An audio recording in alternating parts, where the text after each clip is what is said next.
አይ ጤና ይስጥልኝ። እንዴት ናችሁ? ሰላም ናቸው። አሁን ደግሞ ማሳያችሁ የማድረቂያ የማጠቢያ እና የፍሪጅ ዋጋ በአሜሪካን ምን ይመስላል የሚለው ነው። እንግዲህ ይሄኛው ሳምሰንግ ብራንድ ነው። የሁሉም ነገር አለው። የበረዶ መስሪያ ይሄ ውስጡ እንደዚህ ነው የሚያምረው። እንግዲህ የበረዶ አለው። 2 ዶር ነው ያለው። ከታችም አለላችሁ።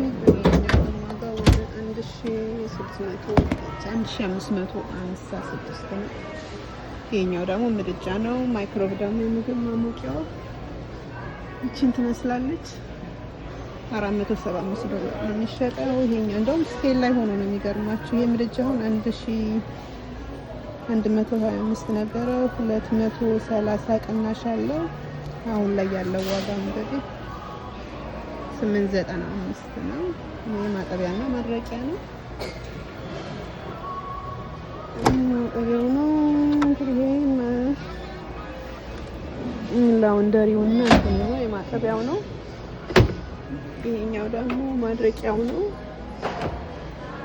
ማጠቢያና ማድረቂያ ነው። ወደ ማጠቢያ ወደ 745 ነው። እንትኑ ደግሞ 695 ነው ማድረቂያው ማለት ነው። እንግዲህ ፕራይሱን የሚመስላል እንደምታዩት ነው። እቃው ኳሊቲ ነው። ደስ ይላል። ሳምሰንግ ነው። እንግዲህ ይመቻችሁ። ሼር ሰብስክራይብ